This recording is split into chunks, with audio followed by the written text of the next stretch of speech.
Telecast. Hi, I'm Justin Crosby and welcome to another episode of Telecast. This week I'm in beautiful Toledo in Spain for Conecta Fiction and Entertainment, the premier Spanish TV industry market where execs from the industry and all around the world are coming together to discuss the key issues featuring the industry today.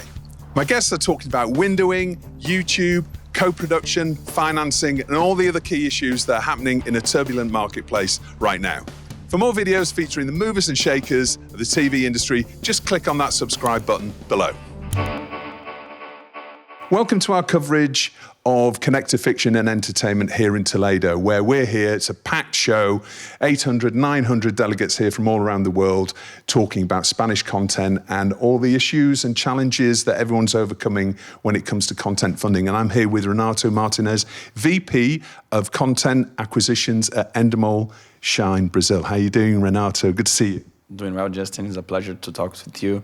So thank you very much for the invitation. I'm going to ask you sorry for my English sometimes, but let's move forward. Well, I'm sorry for my Portuguese, it's and my Spanish and all the other languages that I don't know. But so you've got a big role at Endemol Shine Brasil. Tell us about what that entails.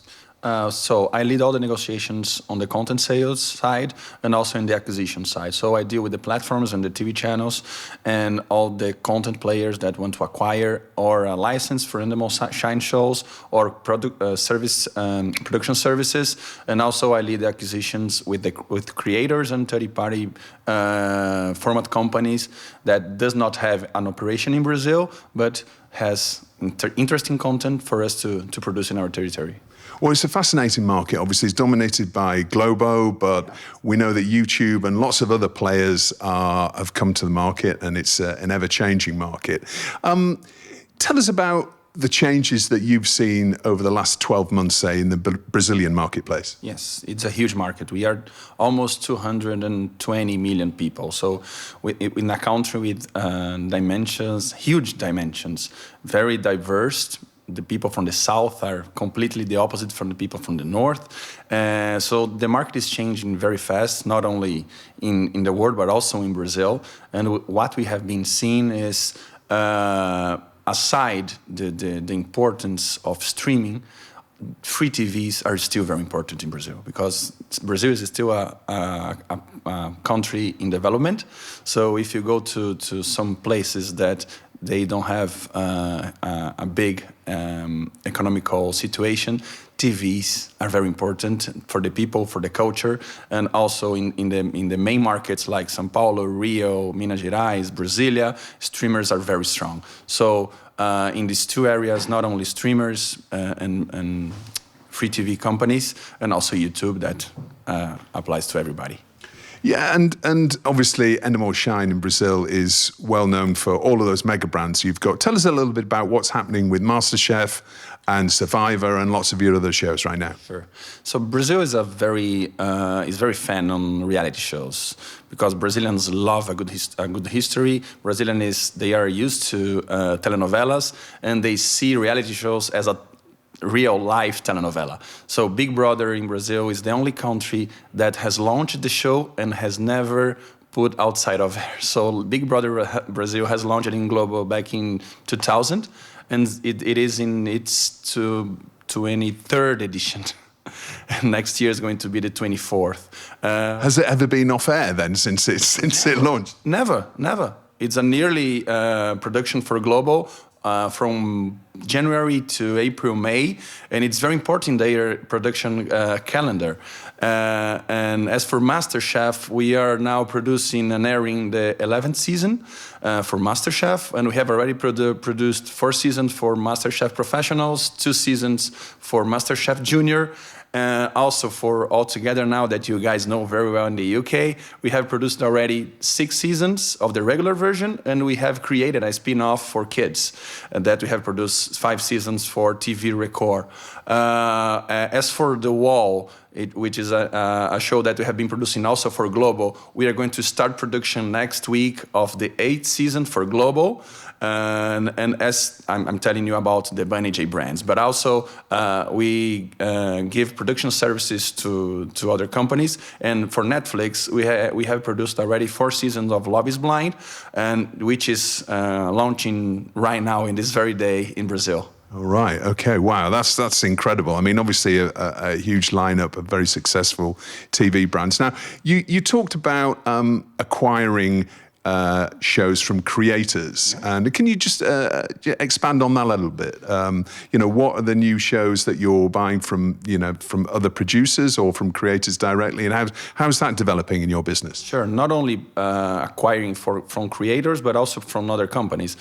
So, for example, we have acquired the option to produce and to sell The Masked Singer in Brazil, and we have done already 5 seasons for Global, which is owned by MBC, which is a Korean company, but they don't have an operation in the country, so we have acquired the option to do it in Brazil, and we have produced. Also, we have the option to produce The Traders that we from now 3 Media that we have been trying to push in our territory, but it's not yet sold. And of course, as for the creators, we are more into the original stories, factual and documentary. So we are in usual contact with local creators to get a chance to understand what they're doing and the best access that they're having to documentaries and factual shows. Now, we're seeing a production downturn in many markets around the world, particularly in the UK. I mean, there's a lot of the advertising crisis has caused a real downturn in commissioning, and new shows being produced. So there's a real state of turbulence happening in the UK and many other territories as well. How's Brazil coping with it, and how are you seeing that? We feel a little bit of this turbulence in Brazil as well, because back in 2020, 21, we have a boom on the streaming production side.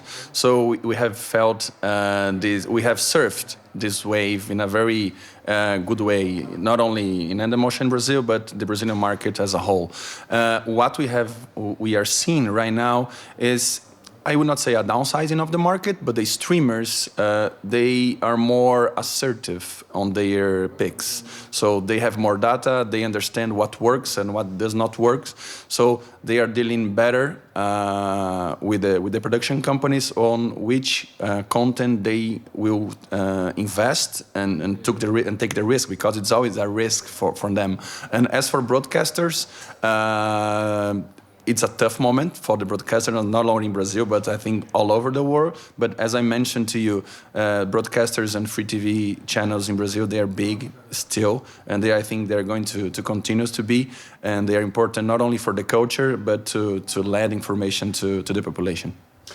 And we've seen YouTube become a huge player, even bigger than it was before, and eclipsing Netflix globally in terms of streaming popularity.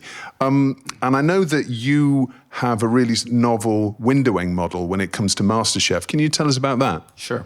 Back in 2014, MasterChef was sold to Bandeirantes in Brazil, and we got to retain the ancillary rights from the format. So Endemol Shine Brasil kept digital, consumer products, and social media in a revenue share policy with the channel. And we realized with the channel that YouTube could be a complementary audience for window for our audience that is not in Bandeirantes channel. So is that a regional channel, or is that distributed all over Brazil? No, it's a nationwide channel. Okay. And the show goes on air on Tuesdays on the channel, and on Wednesdays morning, about 5 a.m., we release the full episode of MasterChef in YouTube, and it's good to see how the audience reacts on this strategy, because the show has been released on very late night, so we see that people finished to watch in YouTube while they are heading to their jobs. So we see a big wave of consuming of MasterChef. In the morning? In the morning. People in trains, people in buses, where they're going to their jobs, there's a lot of audience at this very time. And along the week, we have a dedicated team to produce exclusive content of MasterChef, of course, taken out from the original show, but we have React, we have lists to keep the audience engaged. Behind the scenes, kind of extra content. Everything, extra content aside the full episodes. And it was such a massive hit that 2 years after, Discovery at that time came to us and they wanted to be the pay TV window for MasterChef in Brazil.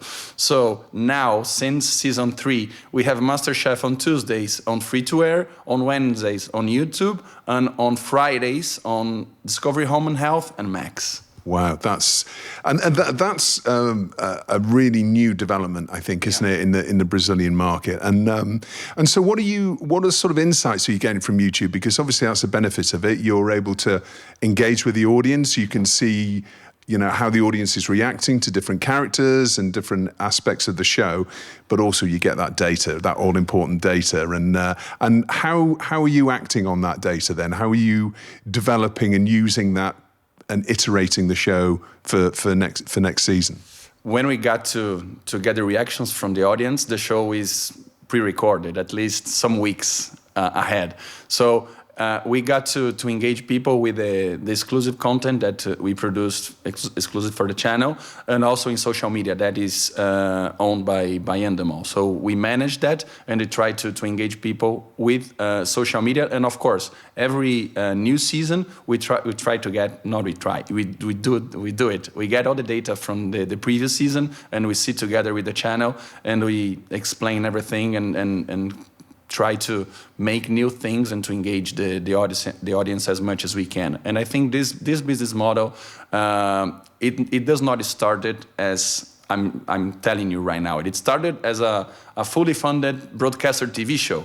But as we have managed to have this kind of business model, and we have revenues coming from different windowing and from different platforms and players, it gets to the power and the force to keep the show on air in each window, and it becomes healthy in a financially way. Yeah, and are you also selling merchandise through YouTube as well on the back of the shows? Yes, we do have a commercial package with YouTube. It's a media package exclusive for MasterChef, and in the broadcasters media package, they also include the social media. So we got a 360 media package that clients and advertisers can acquire any boxes they want. If they want to be only free-to-air, it's possible. If they want to be only YouTube, they can. If they want to be only social media, the same. Or they can buy the whole package as a whole. Well, it's really fascinating the way that's changing, and you're embracing YouTube and using it as a complementary and important new source of revenue. And one more important thing to mention is to have great partners such as Bandeirantes and now Warner Bros. Discovery was fundamental for us to put together this business model, because they understand that the audiences are complementaries and they do not oppose to each other, or they do not cannibalize. But I think people are starting to realize that, aren't there? Lots of networks around the world are starting to see YouTube less as the competitor and more as a partner, which has been a long journey, but I think now it's been seen as complementary. Yes, and I think that some players are keen to do it and some players not, due to their different strategies, but it's great to have partners that embrace this kind of new business model and believes that it can benefits everybody. And finally, branded content. I know that's big in Brazil. Tell me about how you're working with brands to fund content and become partners with and bring shows to air. So we are always looking to deliver content, whatever it is, and for whoever and for what client needs. So we do have an exclusive executive for branded content in Brazil, and she's always in contact with companies and with advertising agents to offer not only original content that we can create it from a briefing that they give to us, or to adapt from a format that we already have in our catalog. So we can can deliver not only the creativity on the show, but also the production. A good example of this is a show that we produced with Mercado Libre in Brazil, that they came to us and they wanted to produce a game show. And we deliver all the assets on the creative side. We have a production budget set, but they wanted to be in a free-to-air company, in a free TV. So I just pick it up the telephone, and I realized that the best option would be Record TV. And I talked with the artistic director of Record TV, not the commercial side. If it's going to be possible for him to open a slot in Record TV's grid, because it's not a big advertiser. It needed to be a show. So we produced the show to Mercado Libre that went on air in Record, and it was a good integration between the content with the platform and on free TV and the company and the advertiser, and then everybody got happy. And that's important, isn't it, when it comes to a natural fit, when a brand becomes a natural fit and part of the editorial as well, rather than it being something that jars a little bit. And that's something we talked about at our brand-funded entertainment summit recently. And when it's not, we can produce for their own channels. When they need to have a big exposure on their brands, on their products, we can produce only for them, for their social media or for their YouTube channels. We have been doing a lot in this kind of content as well. And that's a big part of your business, branded content in Brazil? Yes, it is. Yes, it's a big part for us. It's important for our market. And Endemol Shine Brasil is very keen to continue to grow in this area. So let's have a look at a clip from Endemol Shine Brasil's catalogue.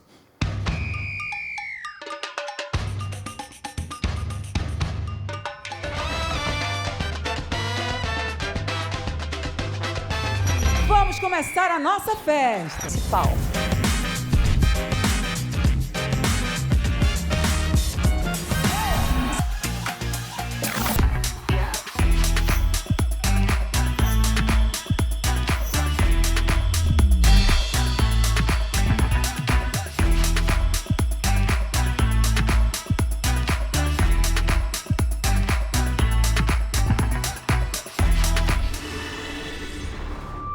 Well, Renato, thank you so much for joining me on Telecast. It's been fascinating to chat with you.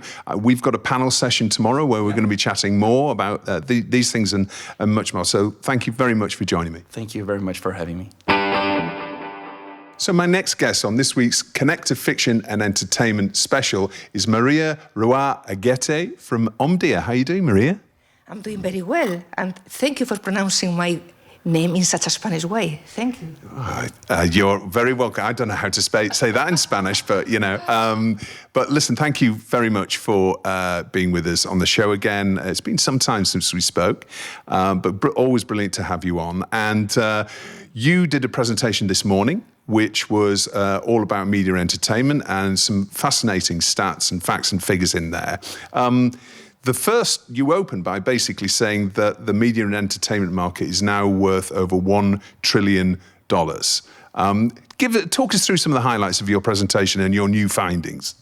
Yes, that's correct. So I started saying that the market today, media and entertainment, is $1 trillion, 70% coming from video, and of that video, most of it is streaming video revenues. Then we have games, big source of revenues, more than 200 billion, followed by music and cinema that is recovering, still not pre-pandemic levels, but it's around 41 billion. But then I emphasize one thing. Yes, videos is 70% of that total revenue, but more and more, big part comes from advertising.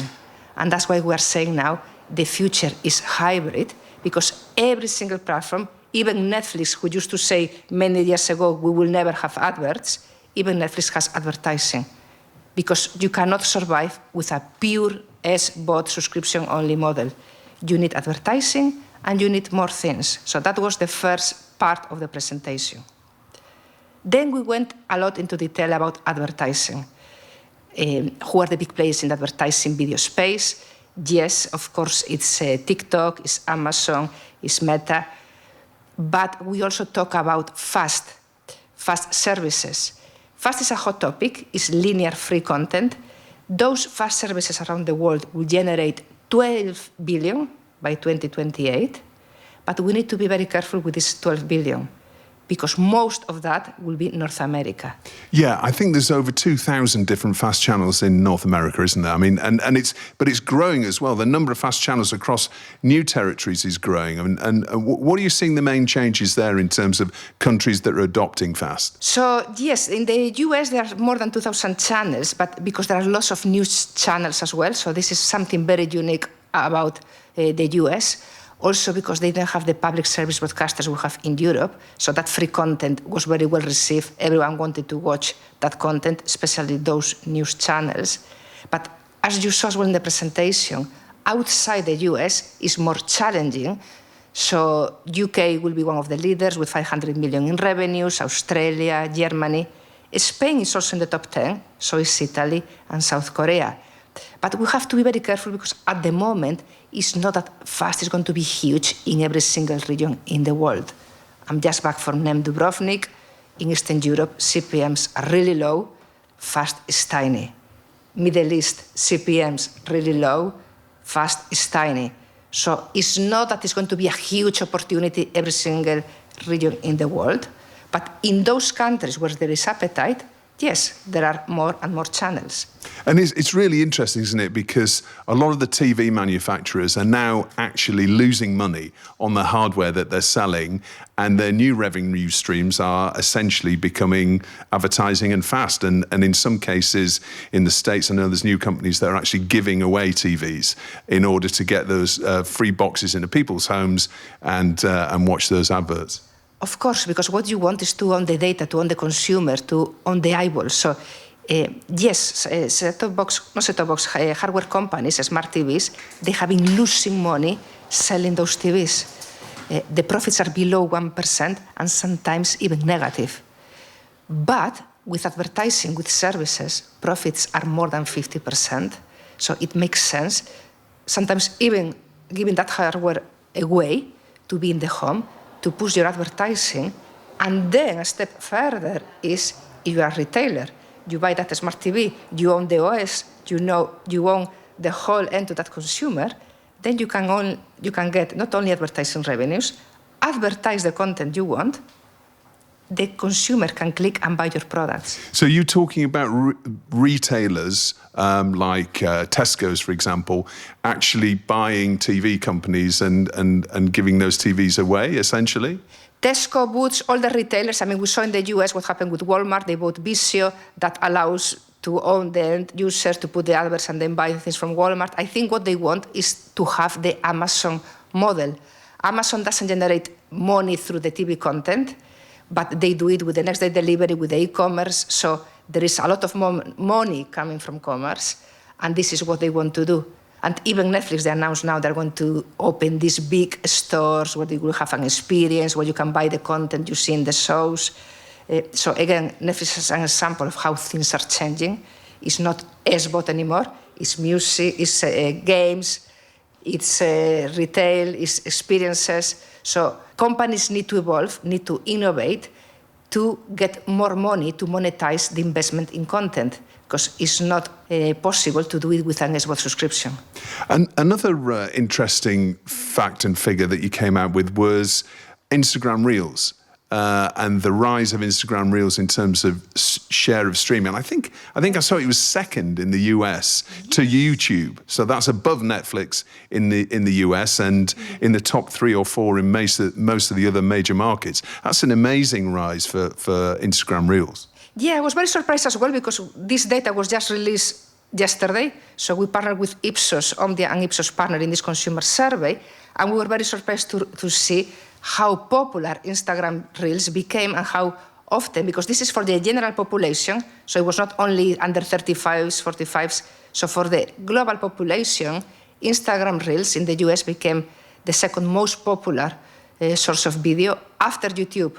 YouTube is still number 1 everywhere in the world where we do a survey.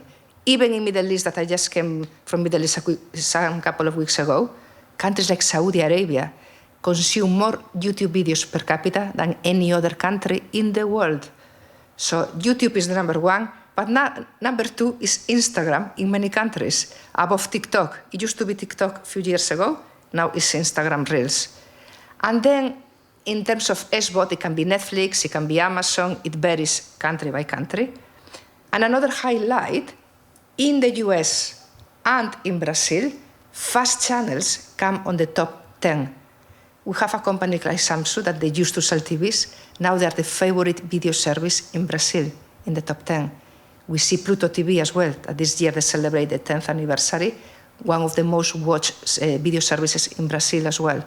And then in the US, you have Tubi, you have Roku. So fast services became so popular in Brazil and in the US, more popular than pay TV. That was another metric that surprised us as well, me and my team, when we were doing this presentation. More people in the US and Brazil watch those free fast channels than they watch Comcast or a pay TV service, which I found very interesting. Well, it's a really turbulent industry, isn't it? The change is happening all the time. We've heard today from YouTube in Brazil that they've actually acquired the right. One YouTuber in Brazil acquired the rights to the World Cup, and they were streaming it, which is an extraordinary deal. And so we're seeing all sorts of new deals that are happening, distributor to distributor, channel owner to channel owner, and windowing is becoming a really hot topic as well. But there's so much to go through, Maria. Even Netflix with live sports, going back to Netflix, we will never have advertising. They have advertising. We will not really interested in live sports. They will have live sports. So everyone is trying with everything because every single company in the world needs to find sources of monetizing content, new sources of revenue, reduce churn, and have content that people want to watch. Well, it's a fantastic presentation. I know we haven't got time to go into AI and all the implications of AI, which is a big part of it as well. So how do we access the presentation, Maria? How can viewers and listeners access the presentation? So the presentation is a deck of 70 slides that are available on request only. So you can email me, maria.ruaguete@omdia.com, and I may send it to you for sure, Justin, and for your listeners as well. I will be happy to share the deck with anyone you want me to share it with. Okay, perfect. Well, I'll put Maria's email address in the episode description, so you can check that below and look on your podcast service where we've got the episode description. Maria, thank you so much. Great to see you here in Toledo, your home country, and it's lovely to see you in your element here. Thank you very much, and thank you for coming to Spain. Next year, this will be in Spanish. What about that?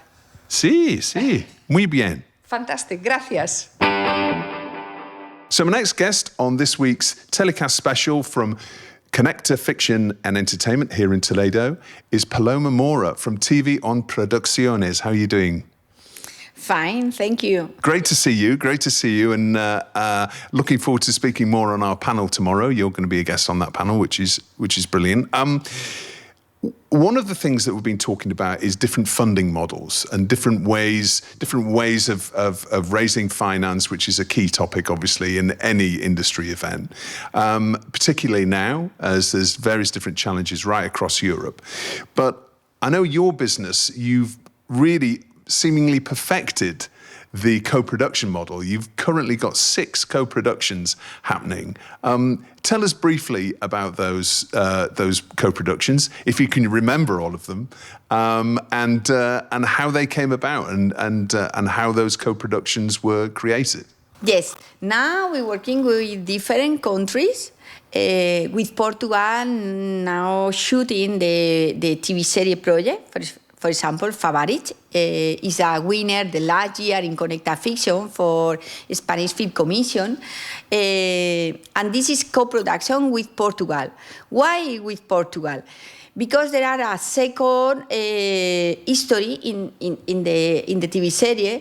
It's about the mafia Portuguese. And then when we working in the process, the writing team, the script writers, we think what is the country for co-production with Europe? thinking about this question, I decide is Portugal the best partner for this project. And then, in conclusion, the most important is the project. And think about the necessity for the history. What is the most natural co-production? And each production, he has different necessity. And he is necessarily looking for the best partner for this project in concretely. This is the question. Now we co-produce this project with Portugal. We're working with other Portuguese company for the project Past Water, Aguas Pasadas. It's co-production with Portugal. Tomorrow we're presenting Conecta Fiction also. And we're working with Chile for a co-production animation TV series with German in this project. With Mexico, is the original idea is based in Spain, but now we adapt this project for shooting in Mexico. Because in this case, it's different because it's a very international concept. We speak with a Mexican company. Okay, it's possible to adapt the project for shooting in Mexico DF and Los Angeles. The answer is yes, why not? And in this case, it's possible to adapt. But each project, he has different necessity. And I imagine tax incentives is a major part of putting that co-production puzzle together. I mean, can you give us some advice for producers that are looking to do more co-production? Because you're co-producing with, like you said, Portugal, Chile, Germany, Mexico, Singapore, Belgium on projects. There's so many of your projects. I mean, if you were to give one piece of advice for another production company who wants to get into co-producing more, what would that advice be? Yes, thank you, because you have mentioned with the co-production with Singapore is a animation feature film. With Belgium, for example, is a TV series project also. And yes, it's crazy thinking co-production Spain-Singapore. In fact, is the first co-production Spain-Singapore. But we have, for example, for financing, we have the regional funds, Valencian regional fund with Singapore regional funds. It's necessary looking for what the necessity for the Singapore fund, necessity the Valencian fund. Okay, you need this, I need this. Looking for the solution for complement. We are complementary. Yeah, complementing each other, absolutely. Okay, for you is necessary the scriptwriter, for me is necessary the music, for you is necessary DOP, for me is necessary shooting in Spain, and okay, is in the way looking for the solution for the necessity, the different financing fund. Pre-sales for TV pre-sales, TV platform, o sea, pre-sales for platform or funds, public fund, national fund, regional fund, international fund. For example, for Favorite, we are winner. Selected 7 projects in Europe. There are 2 Spanish projects, and Favorite is 1 Spanish project selected. Well, it looks fantastic. And so you had funding from Menorca, from Spain, exactly, from Portugal. Exactly. For example, Favorite, we have 4 languages. Menorcan language. Menorcan language is very specific for this territory, but it's necessary because this is a real language in this place. And it's Menorca language, Valencian language, Spanish language and Portuguese language. There are 4 languages.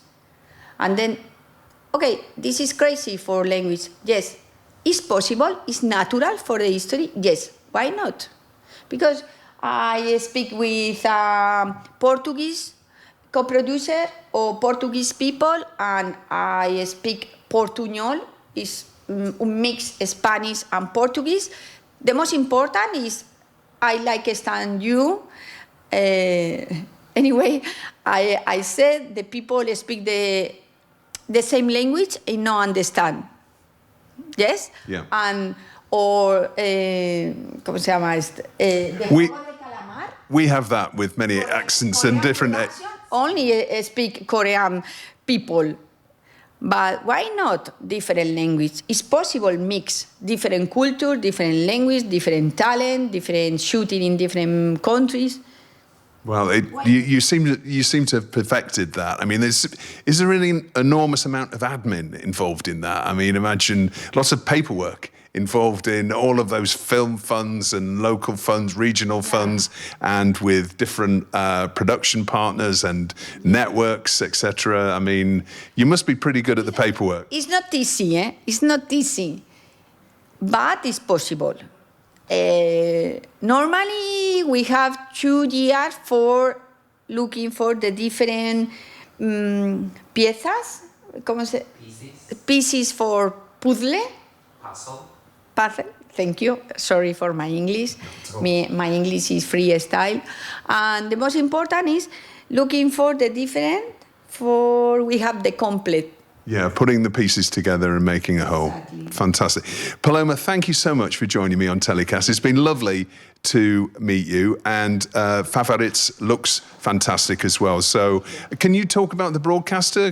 Is there a broadcaster attached yet? Can you announce them? In Favorites, we have Eurimas support. We have Valencian Institute of Culture. In Valencia is regional funds, Balearic funds, yeah. Touris or ICIC is Institute Culture of Balearic. Yeah. We have Max platform. We have RTP because it's a Portuguese TV, national broadcaster. And we have 2 regional TV, Valencian TV, Apunt, and Balearic TV, IB3. Wow. Okay. Well, it's an amazing lineup. Congratulations again on that project. It looks fantastic, and best of luck with your pitch tomorrow at Conecta Fiction and Entertainment, and best of luck with everything. Yeah. Thank you. Well, that's about it for another week's show. I hope you enjoyed it. And thank you to everybody involved in Conecta Fiction and Entertainment and in the city of Toledo for being such fantastic hosts to us. For more videos of the key industry issues and executives, just click on that subscribe button below.